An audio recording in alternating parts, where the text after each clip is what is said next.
Pinball is full of surprises. Every game wants you to make split-second decisions, adapt to the unexpected, and chase one more shot. But eventually, another question starts to creep in. Where are all the great machines? That's when I had an idea. Instead of waiting for the next adventure to come to me, why not go find it? So let's hit the road. Find a comfortable seat and enjoy the ride. Welcome to Ed's Epic Pinball Road Trip.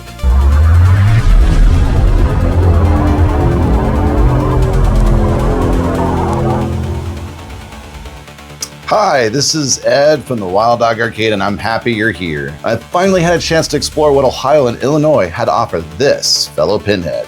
Thus, I will be critiquing each of these pinball establishments using a simple system of 3 categories. Atmosphere, including friendly staff, maintenance of, the machines, and finally, overall price and deal.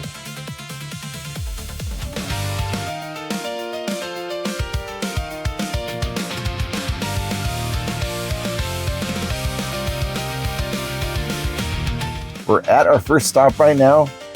We're in Chicago. I had to drive by a stadium though. It's kind of weird. I don't know why I'm parked next to a stadium.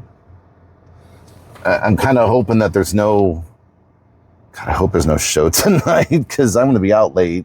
Okay, so I dodged a bullet. That stadium that's behind me, it's the Seat Geek Stadium. And thankfully they don't have anything going on tonight. At least that's what AI Google says. So we'll see if they're accurate. At any rate, here we are. Hit Galloping Ghost Pinball and then Galloping Ghost Arcade for today. This is near Chicago, Illinois. The great thing about Galloping Ghost Pinball is it's only 3 blocks away from Galloping Ghost Arcade. Right here, you'll notice it kind of reminds me, at least me, a little bit of Winchester Mystery House. I wasn't quite sure what was here before Galloping Ghost had moved in, but it was definitely an eclectic looking business. So here we go. We're walking in.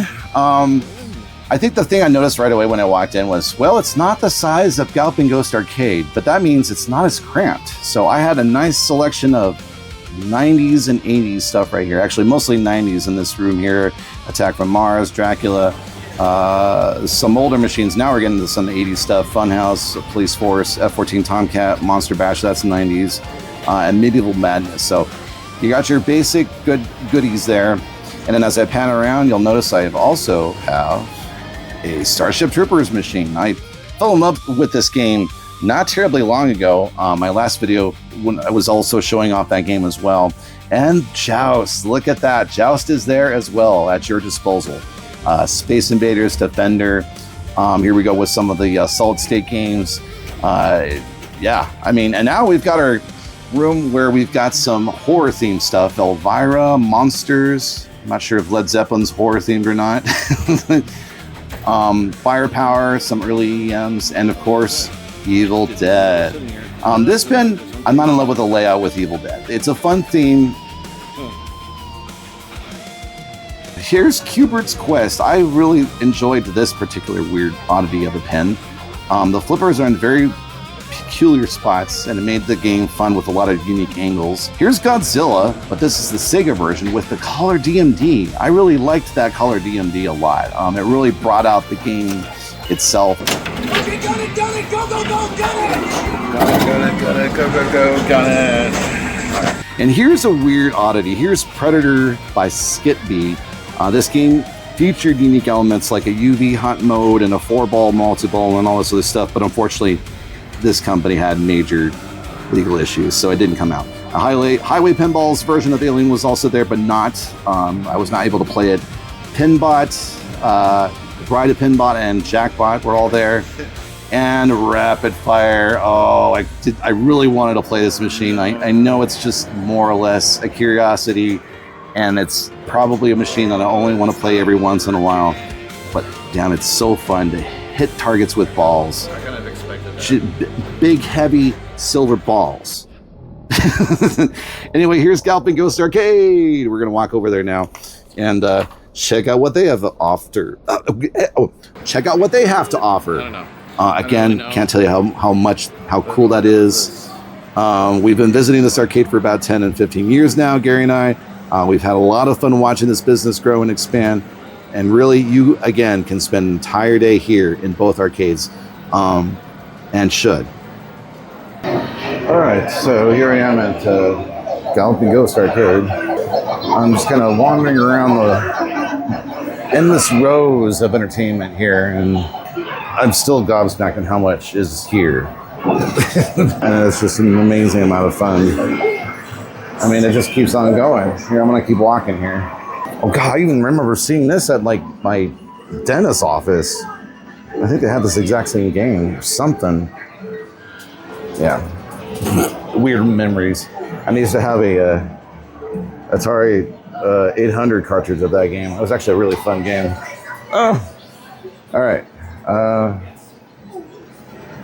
Sunset. I mean, here are the endless rows of excitement. They have a Neo Geo section as well. They have a whole entire section of puzzle games. Yeah, I mean, you cannot beat what this place has to offer. But there you go. So how did this stop measure up? Let's break it down. I'll be scoring each location in 3 different categories, with each one earning a score from 1 to 10, 1 being the worst and 10 being the best. For atmosphere, Galloping Ghost Arcade had an excellent ambiance and overall feeling to the place. They had friendly staff. The guy that was at the booth at Galloping Ghost Pinball was friendly. I will say that the atmosphere is an 8. On to our next category, which is maintenance. I felt that each of those machines did play fairly well. Not every single game was on. Not every single game played to their optimal ability. However, I felt that it did a really good job of getting there fairly closely. So I'm going to give them a 7.5. And then finally, overall price, $30 for both places within 3 blocks. And there's a lot of parking available at Galloping Ghost Pinball and along the way. Sign me up. They get a 10. All right, that was a lot of fun. Now from Chicago, we're going to drive all the way over to Cincinnati.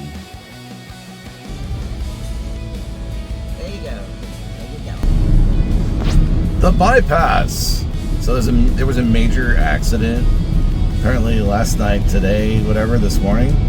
By the way, it's Tuesday. We have some nice, beautiful views and an opportunity to explore the back roads. I want to start over. Let me turn this off. Hi, I made it alive to Cincinnati Mason. And I'm going to go to a place, Pins Mechanical Company. Apparently it's a chain. I wasn't even aware of this particular thing being in existence. So I figured, all right, we'll give it a shot. It's literally 2 minutes away from this hotel. And I was thinking to myself, you know, after almost getting killed today, making my way over here, maybe I want to take today a little easier and not do much today. Seriously though, it sucked. I was driving down a divided highway and there were cars waiting. There was a truck that was slowing down and actually pulling over off to the side onto the shoulder. For some strange reason, I don't know why, but the lady couldn't see me coming. And I literally had to slam my brakes simultaneously, also swerving around the car that thankfully was moving a bit more towards forward, because basically she was, here's her, here's me. I had to go like this. Otherwise I wouldn't like this if I hadn't have done evasive action. So yeah, my adrenaline is nice and spiked up. Hopefully it'll help me play pinball tonight. So let's see what we got.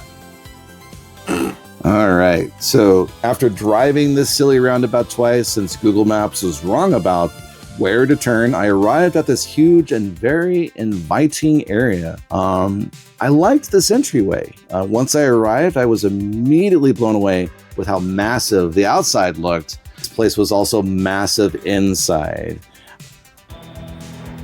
The rustic and industrial feel and ambiance was very well represented here, leaving the visitor with many options and many places to go. Here's a bowling alley as well. This is kind of what they're known for based on their names. I kind of thought that the Pins was talking about, I thought the Pins meant the pinball machines. That's just an appetizer for the main attraction, it would seem.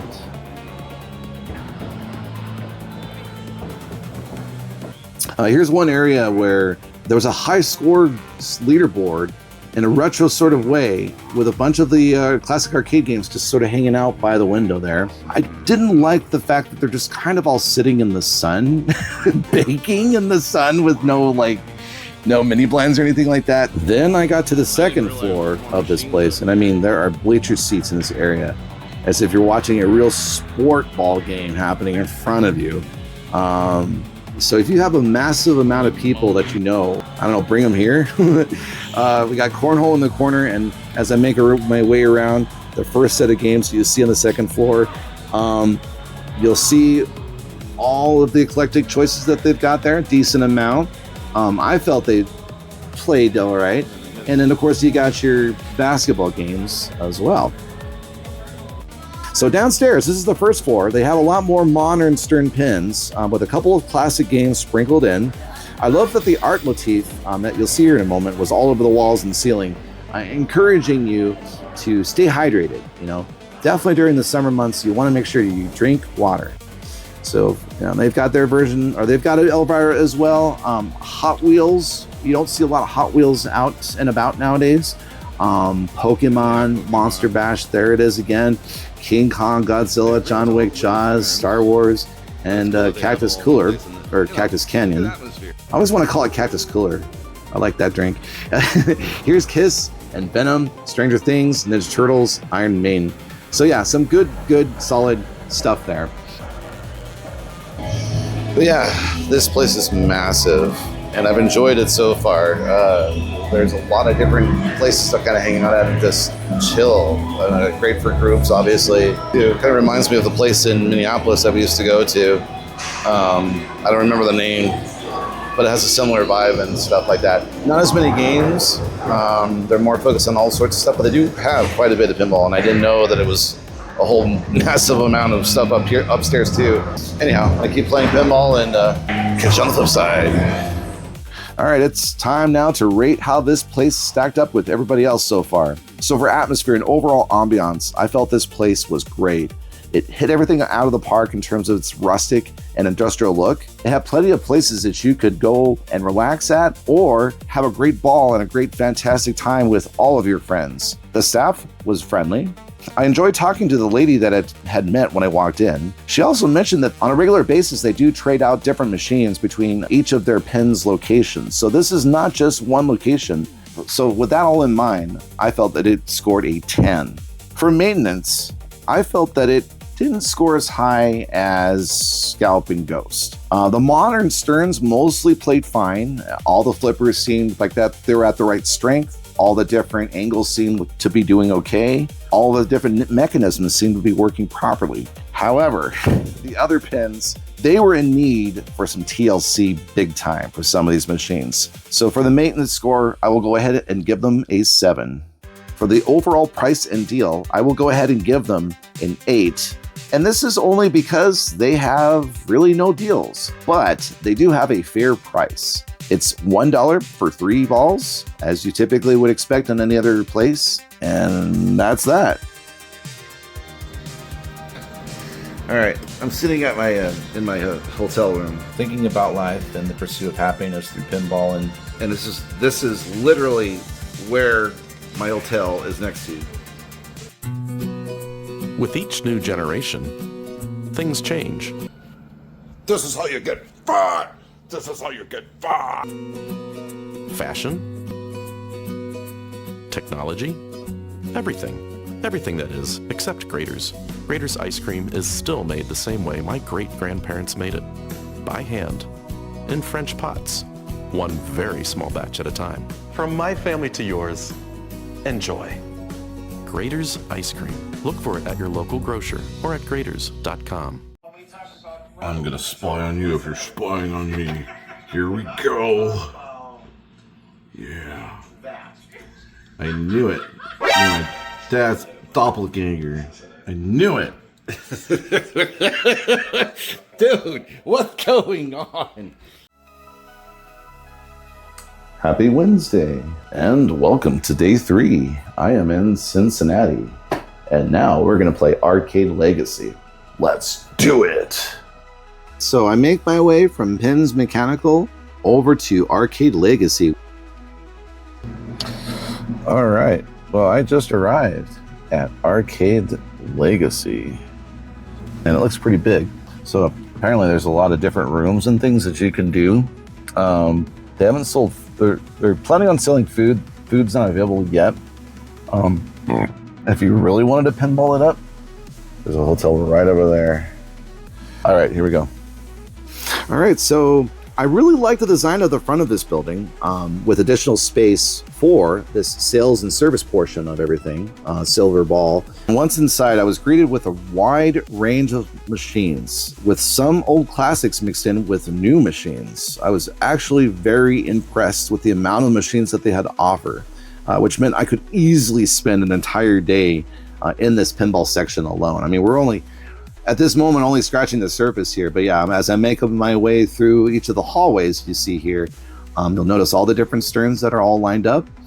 And they do have a labyrinth there in the corner. They have a Twilight Zone, and of course a Medieval Madness. Tron's right there in the corner. And on the walls, they have a whole bunch of Stern posters as well. I should say James Bond is over there, Deadpool, Whitewater.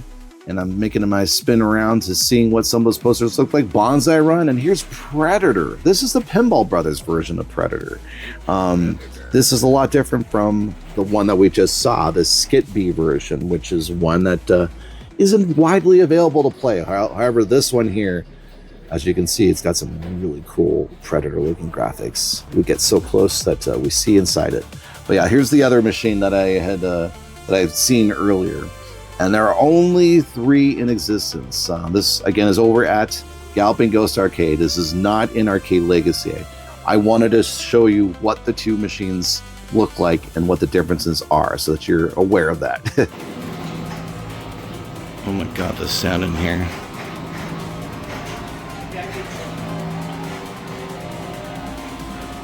We're going to have to free these machines here in a minute. Free them from their pain.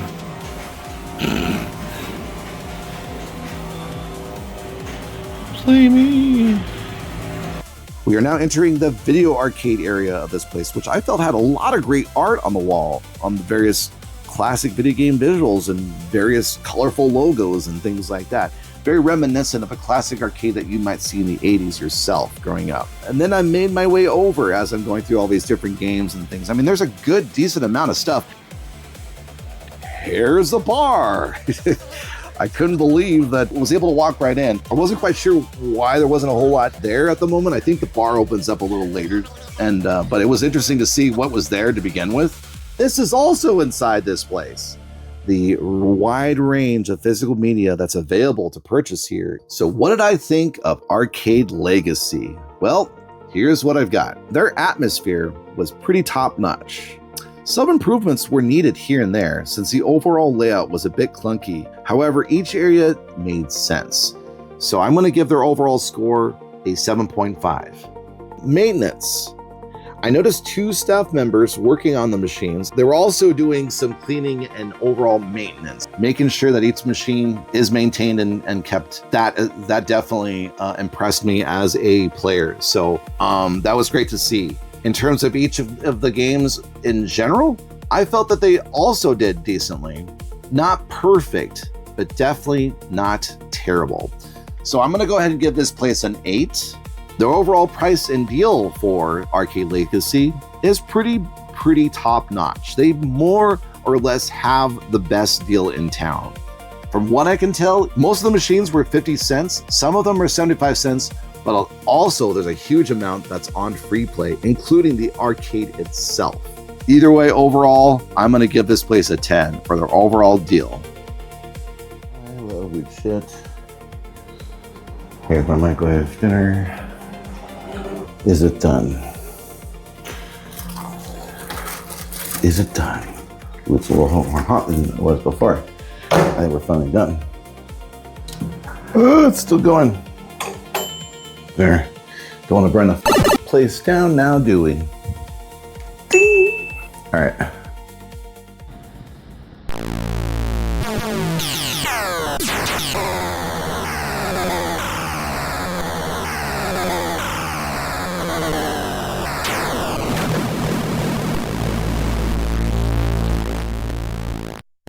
on to our next arcade, Cartridge Gaming in Lima, Ohio. Okay. Hello. By the way, cover the earth. We're right next to Sherwin-Williams. Can you look out the window? Can you see it? That's where we're at. We're right here at Cartridge Gaming. Let's take a look inside. It was a relatively easy place to find. There was plenty of parking available. I found the entrance because once you enter the building, it gives you the Super Mario Brothers going into the pipe sound effect, signaling that you really are being warped into a whole new world. And once inside, you are greeted with a video game and physical media store and an arcade with video games with a great selection of pinball machines. Mwah! Chef's kiss. I really appreciated the huge amount of space that was available, including places where you could just chill. Whether it was the couch-like setting or couch-like seating over there in the corner that you see there. They do have plans on putting food in as part of the options at some point. I did speak to the owner of the place, who was a really nice guy.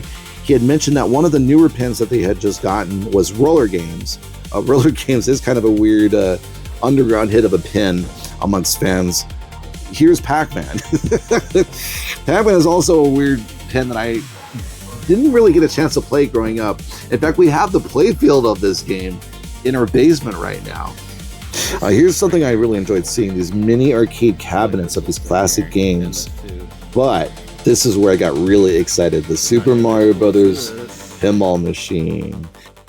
Unfortunately, it didn't play as well as I hope it would, but it was still very fun to play it nonetheless. Welcome to a new chapter of Ed Breaks Games. Wow! I am your host, Ed, and I broke roller balls, apparently. I don't know why.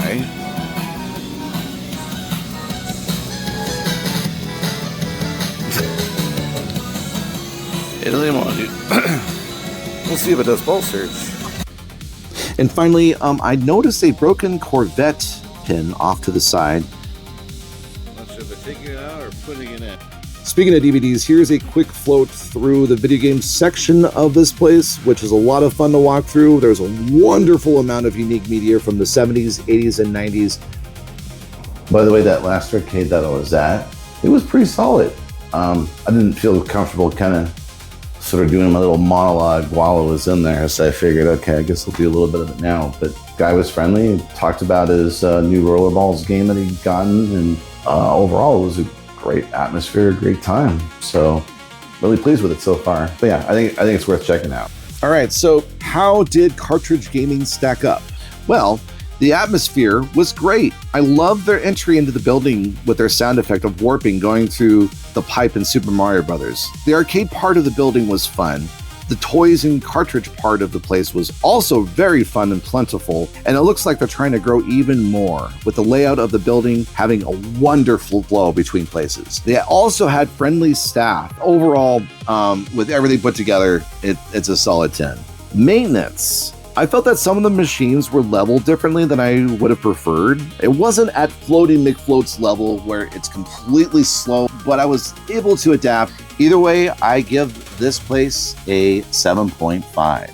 When it comes to overall price and deal, I noticed that most of the games were 50 cents, with some of the older games being 25 cents, and the brand new pins being $1 for 3 balls. To me, that is definitely a fair price, and there really is nothing to complain about. With that being said, I'm going to give them a 9. With a little bit of rain threatening my trip, I decided to go ahead and rush off to the basement, which is inside the Distillery in Toledo, Ohio.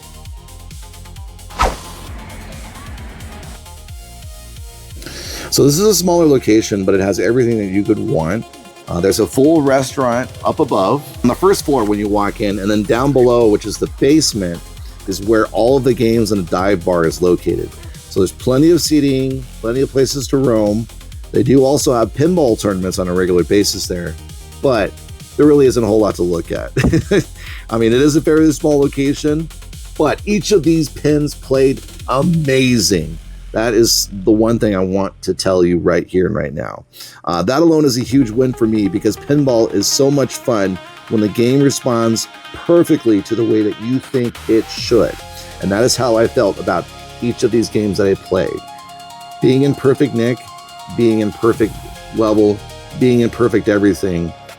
That to me was amazing. So, with that already being out of the way, and the short video that I have of this whole thing, because there wasn't a whole lot to look at. Oh, by the way, here's a little bit of the High Score Insider Connected board that they had available. So the overall atmosphere of the place, I mean, it's a bar. It's a typical bar and beer grub place. So it's gonna be okay. It's nothing outstanding. It's nothing crappy. It is what it is. So that is gonna get a 7.5. Maintenance. The distillery had scored a perfect 10. The sacrifice of less pins gave you the perfect balanced pin, and it was greatly maintained. 10 out of 10. The overall price and deal, well, almost all the games were $1 as far as I could tell, and that is just fine with me. So I'm gonna give that a 8.5. There's something special about exploring the world of pinball, and I'm grateful for that. I'm happy that this hobby has found me years ago in California and found me again here in the Midwest. I know I've only scratched the surface, and that's the exciting part. So wherever you live, I hope you take the trip, explore somewhere new, meet the people, play the games, because you never know what memories are waiting just down the road.